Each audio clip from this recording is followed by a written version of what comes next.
Oh, hello again. Yes, I have another quirky story for you. This is all about fat people. I bet all the fat people out there are wondering, a bit cheesed off with people saying, you've ate all the pies and you've eaten too much, and, why don't you leave food for other people? But this story might be an alternative to why people are fat, and something to think about, really, isn't it? Um, This is called Epicurean Delight. Um, Good Eaters, yes. And written by me, read by me, copyright by me, Al Donaldson. This is all about fat people, and it's nothing against fat people. It's just an alternative way of wondering why there are so many fat people in the world. Obesity seems to have run riot. But read the story, hear the story. Epicurean Delight. Steady on, Bradfin. It's what all his friends said whenever they thought he was overindulging. Bradfin Clackett started as a pretty ordinary sort of guy. When he wasn't eating them, he knew how many beans made 5. He'd always had an appetite. In his late teens, he'd lived off fast food, takeaways, or other people's leftovers. He also knew that just to eat was without exercise was a recipe for disaster. He took up football, cricket, swimming. He even took up marathon running. His 20s were his halcyon days. A healthy body and a healthy appetite. He opened up a restaurant that went bust after 6 months. All the profits had been eaten up by Bradfin. Bradfin had been very fortunate to catch the eye of Venetia Lipscomb Howells. They married, and together their weight started to increase. They produced 2 sons and 2 daughters, and Bradfin, to support his family, did what he thought he could do best. If he couldn't sell food, he'd write about it. Now in his 40s, Bradfin got larger and rounder. So did Venetia. Unfortunately, while she was sunbathing nude on the beach at Saint-Tropez, a group of drunken, short-sighted Frenchmen mistook her for a beached whale and kept pushing her into the water. Venetia subsequently drowned. Aged 50 plus, Bradfin threw himself into work. As a restaurant critic, he piled on the pounds. He was seriously obese. People tried to guess his weight at 25 stone, but they were wrong. It was much more. When Bradfin got to his 60s, it became a dangerous place, according to the medical profession. His doctor told him to cut down on his calorie intake. There was nasty talk of diets and stomach stapling. His children were very concerned that concerned about his health. When a doctor suggested that his obesity would lead him to an early grave,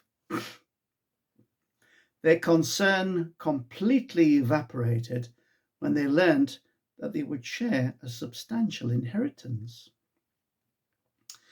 Bradfin accepted their gifts of chocolate bars and cordon bleu takeaways with relish, but turned a deaf ear to an offspring defaming a sibling in hopes that they would be cut out of the will. Age 70 plus, Bradfin got even bigger. Alas, The wife of his best friend and fellow Epicurean, Peter de Crespigny Hogg, dropped down dead from heart failure. She was nearly, but not quite, as big and as rotund as Bratvin. She'd always insisted that she accompany her husband and Bratvin on all their restaurant visits and never paid for anything. Her death had prompted Peter to write a moving but insensitive, though factual, obituary for the newspaper in her honour. You were always big and cuddly. You really liked to eat. Now you're a dead one, fatty, from your loving husband, Pete. Well into his 80s, Bratvin got even larger. He was starting to astound and confound the medical profession. No one with this amount of weight had gone this long and remained so active. He would swim 50 lengths every morning. He would run a marathon every other week. Surely it must be a strain on his heart, everyone said. Bratvin never showed any signs of slowing down or getting thinner. He featured in the Lancet. He was hated by all the health gurus who advocated a lettuce sandwich as a way of staying healthy. Bratvin's 90th birthday bash was a celebration of good eating. Now he weighed 75 stone and was incredibly active. He was being regaled by all his friends and family when he felt suddenly very strange. Not unwell, just strange. He clutched at his heart as a surge of electricity shot across his chest. An ambulance arrived to whisk him away. Mentally, his children wished him a sad goodbye, but a gleeful hello to the inheritance. The nursing staff didn't know who to attend to first, Bratvin or the ambulance, and hospital porters bent double with slipped discs and hernias after manoeuvring Bratvin's weighty torso from the ambulance onto a hospital trolley. The doctor turned aside to look frowning at the heart monitor, beeping strong and steady. When his gaze returned to his patient, Bratvin had a 6-inch cut running vertically up his chest. "Who's cut him?" he asked. The other medical staff were astonished. "No one," they shouted. As they looked, the cut became a tear and got longer. It stretched from his many chins to his navel. They looked at Bratvin to see if there were any signs of life. There were. Bratvin wasn't in any discomfort at all. He smiled, and as he did so, the rip lengthened and made his jowls fall away from his face. The rip reached his crotch and carried on down the inside of each thigh. Just like a snake shedding its skin or a butterfly emerging from its chrysalis, Bratvin was doing the same. Out of a 75-stone man emerged a young-looking, slimmer Bratvin. The medical profession were amazed.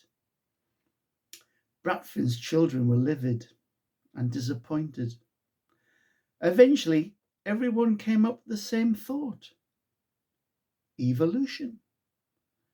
Maybe this is the real reason why suddenly there are so many large people in the world today. Hope you like that. And it's nothing against fatties. It's just an alternative. All the best to you. If you like, click like. If you subscribe, please subscribe. And share would be great. I'm amazed that there's so few readers out there. But thank you very much indeed. And I'll see you next time. Bye-bye.